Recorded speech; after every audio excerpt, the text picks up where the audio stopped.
Toda mi familia me dejó de lado para apoyar a mi sobrino en su carrera, pero en la cena de Navidad revelé pruebas de que todo su éxito se basaba en una estafa que nos involucraba a todos.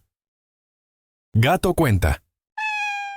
El pavo ni siquiera estaba cortado cuando decidí que era el momento de arruinar la Navidad y, probablemente, el resto de nuestras vidas. Estaba sentado en el sillón individual que nadie usa, ese que rechina cuando te mueves, observando la escena. Mi hermana reía a carcajadas por algo que su hijo, mi sobrino, acababa de decir. Mi padre le daba una palmada en la espalda, con una mirada de orgullo que yo no había recibido en una década. Mi madre le ofrecía más relleno como si fuera un dios al que hay que apaciguar con ofrendas. El resto de la familia orbitaba a su alrededor, escuchando con la boca abierta cada palabra que salía de su boca. Yo era un planeta muerto en una galaxia lejana. Para ellos, claro. Para mí, era el auditor que estaba a punto de presentar el informe final que declararía a su empresa estrella en bancarrota fraudulenta. Tengo 38 años. Soy auditor interno en una corporación multinacional. Mi vida se basa en verificar hechos, en seguir el rastro del dinero, en asegurarme de que las cifras que se presentan como verdad realmente lo sean. Es un trabajo de escepticismo profesional. Antes de seguir, debo aclarar algo. Voy a cambiar todos los nombres y el nombre de la empresa. Lo último que necesito son más problemas legales o que alguien identifique a mi familia por esto. Así que, para efectos de esta historia, llamemos a mi sobrino Gail, a mi hermana Verónica y a mis padres Juan y Margarita. Mi trabajo nunca fue algo de lo que mi familia pudiera presumir. Eduardo revisa papeles, decían, y la conversación moría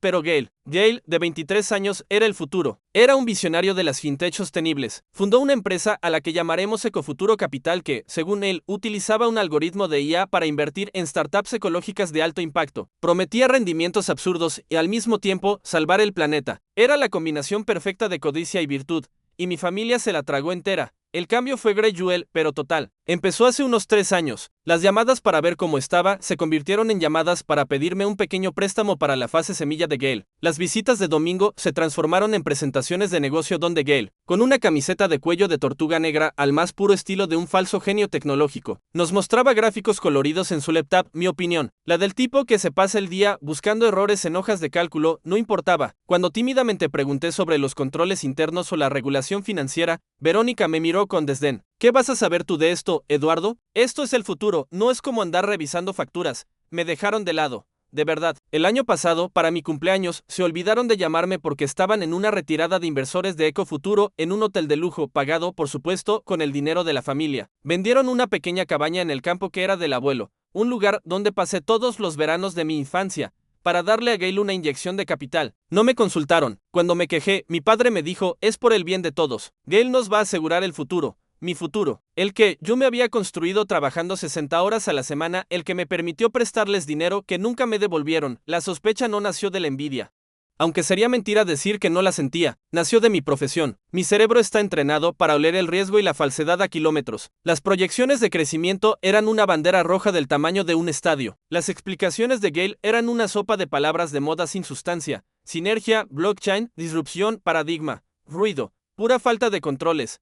Así que empecé a investigar. Hice mi propia auditoría forense en mis noches libres. Fue sorprendentemente fácil. Ecofuturo Capital estaba registrada a su nombre en un paraíso fiscal, una simple sociedad de papel. Las startups ecológicas en las que invertía no existían o eran páginas web de plantilla con fotos de archivo. No había rastro documental. Rastreé el dinero. Gracias a que mi padre, en un momento de orgullo estúpido, me dio acceso de solo lectura al portal de inversores, una página web de aspecto profesional pero increíblemente simple que Gail había hecho, pude ver los movimientos. El dinero de los nuevos inversores, como el de la venta de la cabaña del abuelo, no iba a ninguna startup, se estaba usando para pagar los rendimientos de los primeros inversores, mis padres, mis tíos y, sobre todo, para financiar el estilo de vida de Gail.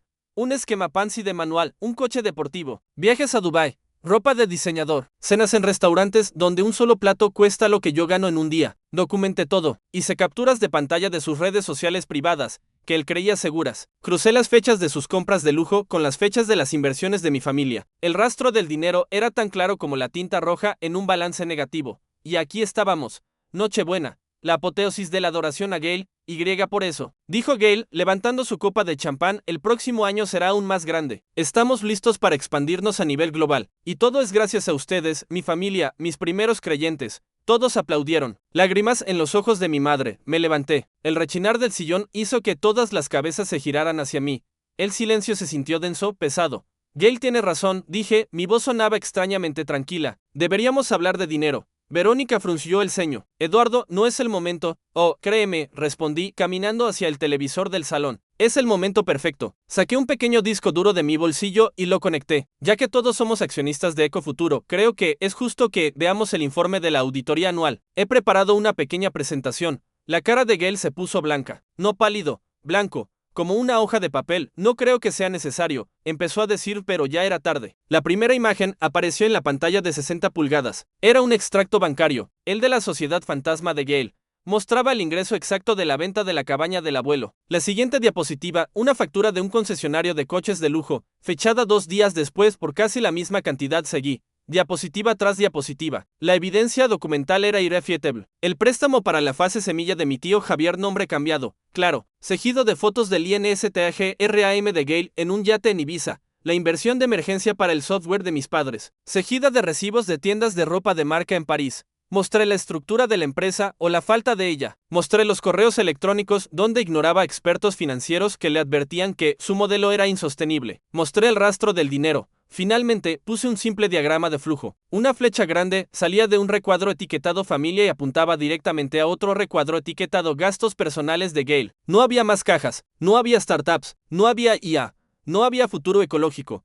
Cuando terminé, el silencio en la habitación era tan profundo que podía oír el zumbido de la nevera en la cocina. Nadie me miraba a mí, todos miraban a Gail, que estaba temblando, incapaz de articular una sola de sus palabras de moda. Mi madre empezó a llorar, un sollozo ahogado y terrible. Mi padre parecía haber envejecido 20 años en 10 minutos. Verónica, mi hermana, me miró por primera vez. No había confusión en sus ojos, solo un odio puro, volcánico. Lo arruinaste, susurró. Lo arruinaste todo. No, le dije, desconectando mi disco duro. Yo no arruiné nada. Yo solo presenté el informe de hallazgos. Ustedes vivían en el fraude. Agarré mi chaqueta. Nadie intentó detenerme. Mientras caminaba hacia la puerta, oí el primer grito. Era mi tío Javier preguntándole a Gail dónde estaba su dinero. Cerré la puerta detrás de mí, dejando atrás el sonido de mi familia rompiéndose. Afuera, la noche de Navidad era fría y silenciosa. No sé si soy un héroe o un monstruo, pero por primera vez en 3 años, sentí que por fin podía respirar de actualización. No sé muy bien por qué escribo esto. Supongo que es más fácil gritarle a un vacío digital que a las 4 paredes de mi apartamento,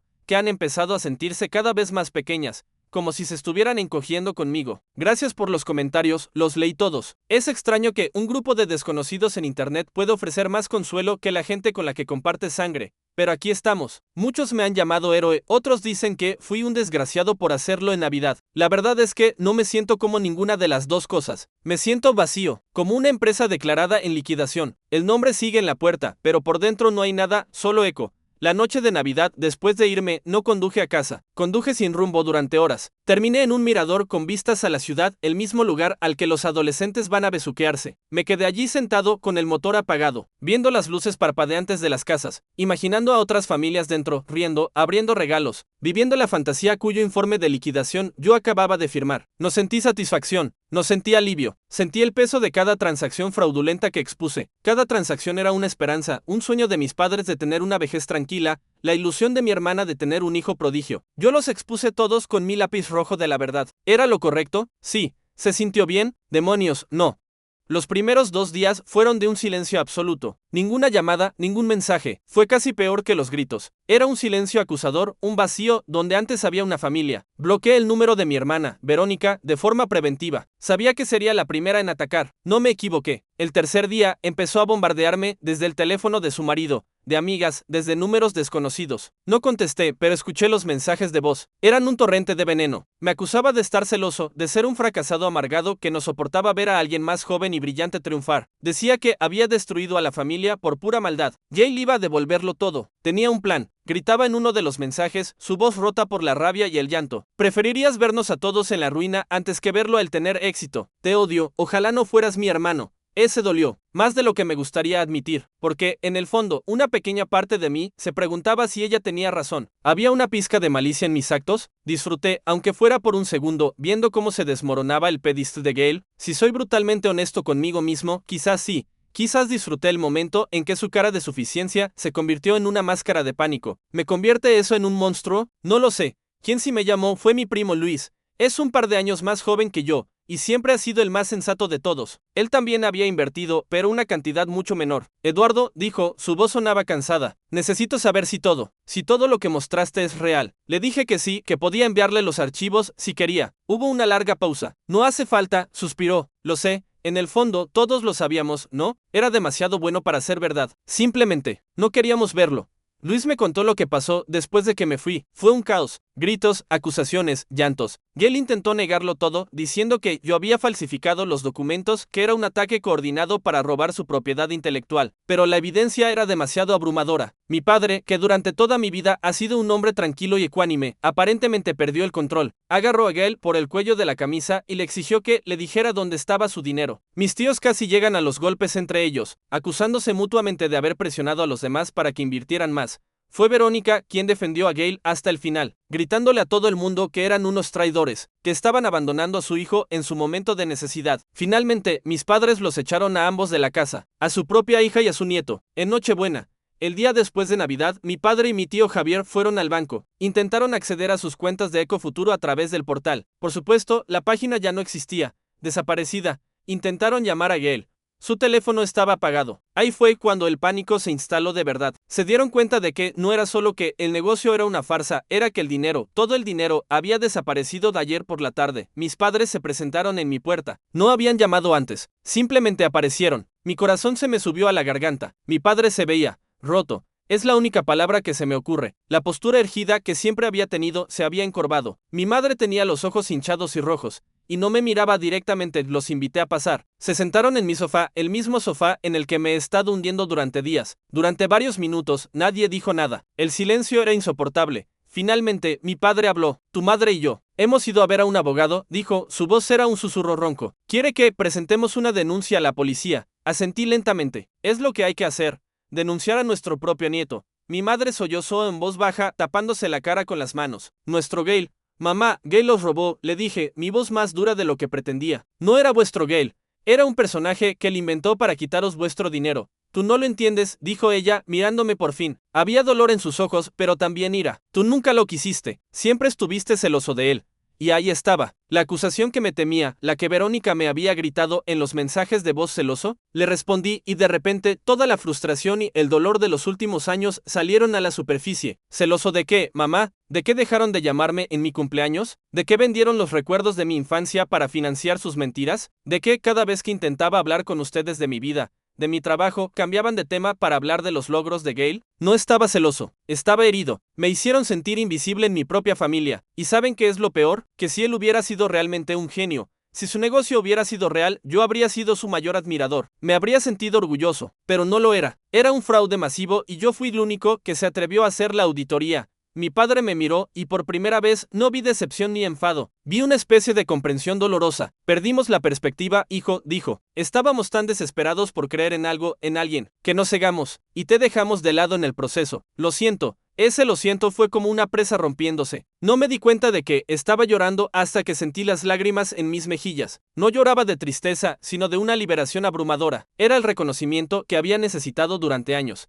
Hablamos durante casi 2 horas. Me contaron el alcance total de las pérdidas. La situación es grave. Es posible que tengan que vender su casa, la casa en la que crecí. Mi tío Javier seguramente perderá la suya. La ruina financiera es real y es profunda. Me preguntaron qué debían hacer. Yo, el hijo aburrido que revisa papeles, de repente era el único en el que podían confiar. Les aconsejé que siguieran el consejo del abogado, que reunieran todos los documentos y presentaran la denuncia. Será un proceso horrible y humillante, pero es la única manera de que quizás puedan recuperar algo. Y la única forma de asegurarse de que Gail no le haga esto a nadie más. Cuando se iban, mi madre se detuvo en la puerta y me abrazó. Fue un abrazo torpe, tenso, pero fue un abrazo. No quería decir que te odio, susurró en mi oído. Estoy tan confundida. Yo también, mamá. Yo también, después de que se fueran, me quedé mirando la puerta cerrada durante mucho tiempo. No hay ninguna victoria aquí. Mi familia está destrozada, económica y emocionalmente. Mi sobrino es un criminal. Mi hermana me odia. Mis padres están rotos y asustados. Y yo soy el auditor que firmó el informe. Hice lo correcto, estoy seguro de ello. Pero a veces, hacer lo correcto se siente exactamente igual que hacer lo peor del mundo. No sé qué viene ahora. No sé si nuestra familia podrá recuperarse de esto. Es como auditar una empresa después de un colapso catastrófico. La estructura está dañada, algunas partes son irreparables. Solo puedes inspeccionar los documentos quemados y decidir que se puede salvar y que tienes que dar por perdido. No estoy seguro de que queda por salvar. Actualización, 2 meses después, han pasado 2 meses desde la noche de Navidad, o como mi primo Luis la ha apodado, el día del juicio final financiero. Escribir la primera actualización fue catártico, como purgar un veneno que no sabía que tenía dentro. Leer sus respuestas me hizo sentir menos solo en esa extraña isla de justificación y culpa en la que me encontraba. Muchos me advirtieron que la segunda fase, la de las consecuencias legales y el reajuste familiar, sería la más fea. No se equivocaron. Si la primera parte fue presentar el informe de auditoría, esto ha sido la lenta y agónica tarea de gestionar la liquidación. Encontrando pasivos emocionales bajo cada cuenta, el proceso legal comenzó. Mis padres, junto con mi tío Javier y otros 2 primos, presentaron una denuncia formal contra Gail por fraude y estafa. Fue una de las cosas más difíciles que mi padre ha hecho en su vida. Pasar de presumir de su nieto genio a firmar un papel que podría enviarlo a prisión le ha quitado la poca luz que le quedaba en los ojos. El abogado nos advirtió que sería un proceso largo y complicado. Gail, al parecer, había hecho un buen trabajo ocultando el dinero, moviéndolo a través de varias cuentas y plataformas de criptomonedas. Recuperar una parte significativa de los fondos es, según el abogado, una posibilidad remota. La palabra remota resonó en la habitación como una sentencia de muerte para los sueños de jubilación de mis padres. Gail desapareció durante las primeras semanas. Su teléfono seguía apagado. Su apartamento de lujo, que resultó ser alquilado, fue vaciado. Se llevó sus coches, su ropa, todo. Verónica, mi hermana, se negó a cooperar con nadie. Se encerró en su casa y se convirtió en una especie de fortaleza de negación. Al principio, le dijo a todo el que quisiera escuchar que Gail estaba en un viaje de negocios, cerrando un trato multimillonario que nos salvaría a todos, y que yo era un mentiroso que sería demandado por difamación. Pero a medida que pasaban las semanas y Gail no aparecía ni contestaba sus llamadas, su narrativa comenzó a desmoronarse. La policía finalmente localizó a Gail.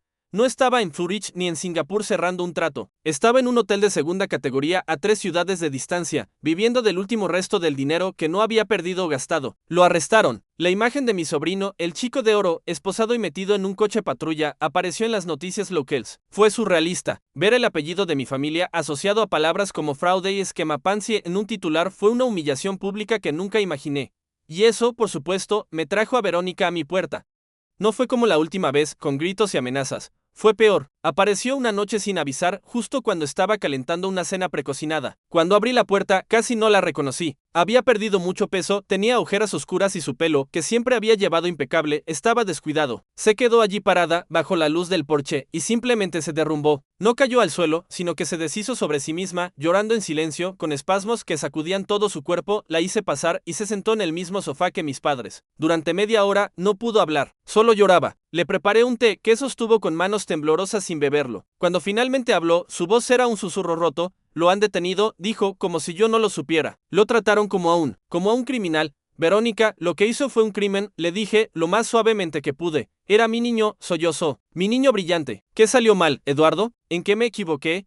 Y ahí, en ese momento, el odio que sentía hacia ella se evaporó, se disolvió y fue reemplazado por una lástima inmensa y agotadora, porque vi la verdad. Ella no era una cómplice malvada, era la primera y más grande víctima de Gail. Él no solo le robó su dinero, le robó su identidad. Durante años, su único propósito en la vida, su única fuente de orgullo, fue ser la madre de Gail, el genio. Y yo le había arrebatado eso. Le había mostrado que su obra maestra era un fraude. Hablamos durante horas esa noche. Por primera vez desde que éramos niños, hablamos de verdad. Me contó cómo Gail siempre había sido manipulador, cómo desde pequeño sabía exactamente qué decir para conseguir lo que quería. Me contó cómo la convenció de que estaba destinado a la grandeza y que cualquier sacrificio valía la pena. Admitió que ignoró las señales de alerta porque la alternativa al aceptar que su hijo era un fracaso y un mentiroso era demasiado dolorosa de contemplar. Le conté mi versión, cómo me sentí borrado, ignorado, cómo su obsesión con Gail me había hecho sentir como un extraño en mi propia familia. No nos perdonamos, no exactamente. No se pueden borrar años de dolor con una conversación, pero nos entendimos. Por primera vez nos vimos el uno al otro no como adversarios, sino como dos personas heridas por la misma persona. Verónica ha empezado a ir a terapia. También ha contratado un abogado para Gail, aunque sabe que las pruebas en su contra son irrefutables. Sigue siendo su madre, después de todo. Nuestra relación es frágil como un hueso recién soldado. Todavía duele al tocarlo, pero al menos ya no está roto. Mis padres han puesto su casa en venta. Es una realidad inevitable. Encontraron un apartamento más pequeño para alquilar al otro lado de la ciudad. Empacar la casa en la que vivieron durante 40 años, la casa donde Verónica y yo crecimos, ha sido como asistir a un funeral que dura semanas. Cada objeto, cada foto, cada mueble es un recordatorio de una vida que ya no pueden permitirse. He estado ayudándolos los fines de semana. Es un trabajo silencioso y sombrío. A veces mi padre se detiene, mira un objeto viejo, como su primera caña de pescar o un trofeo de la escuela, y puedo ver el peso de su pérdida aplastándolo. He intentado ayudarlos económicamente, pero mi padre es un hombre orgulloso. Se niega a aceptar más que una pequeña ayuda para la mudanza. Tú no causaste esto, Eduardo, me dice. Y no vas a arruinar tu futuro por arreglar nuestros errores. A pesar de sus palabras, siento una responsabilidad aplastante. ¿Y si no hubiera dicho nada? ¿Habrían perdido aún más dinero? Sí, inevitablemente. ¿Pero habrían perdido su hogar, su dignidad? Quizás no. Estas son las preguntas que me mantienen despierto por la noche. La familia extendida está fracturada. Se han formado bandos. Algunos, como mi tío Javier, me ven como el que tuvo el valor de detener la sangría. Otros me culpan por la humillación pública y creen que debería haber manejado las cosas en privado, como si un cáncer pudiera curarse ignorándolo. Las reuniones familiares son cosa del pasado. No hubo celebración de Año Nuevo. Dudo que haya una reunión de Pascua. Somos un archipiélago de islas de resentimiento. En cuanto a mí, mi vida ha cambiado de formas que no esperaba. En el trabajo, me he sumergido en proyectos complejos, encontrando consuelo en la lógica y la certeza de los balances contables. Es un mundo donde las cosas tienen sentido, donde los números cuadran o no cuadran por razones claras. Pero fuera del trabajo, me siento a la deriva. La soledad que sentía antes, cuando era invisible para mi familia, era un tipo de soledad pasiva. La de ahora es activa, resonante. Es la soledad de la elección. Elegí la verdad por encima de la comodidad, y el precio es este silencio. Un psicólogo me dijo una vez que a veces, para que un hueso roto sane correctamente, un médico tiene que volver a romperlo. Creo que eso es lo que hice. Rompí un hueso que había sanado mal, torcido. El proceso es increíblemente doloroso. Hay sangre, hay inflamación, hay un dolor agudo que te hace cuestionar si hiciste lo correcto. Pero es la única manera de tener la esperanza de que, algún día, pueda volver a ser fuerte y funcional. No sé si mi familia volverá a ser fuerte. No sé si volveremos a ser funcionales. Todo lo que sé es que la mentira que nos unía se ha ido y ahora tenemos que enfrentarnos a los escombros de la verdad. Estoy aquí con un casco y un par de guantes, listo para ver que se puede reconstruir, aunque sea desde cero. Y con ese punto final, esta historia pasa a ser un recuerdo. Gracias por acompañarme en este viaje. Tu like le dice a toda la camada que esta historia valió la pena.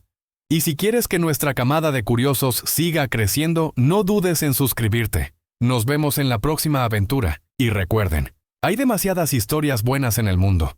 Por suerte, tenemos más de una vida para escucharlas.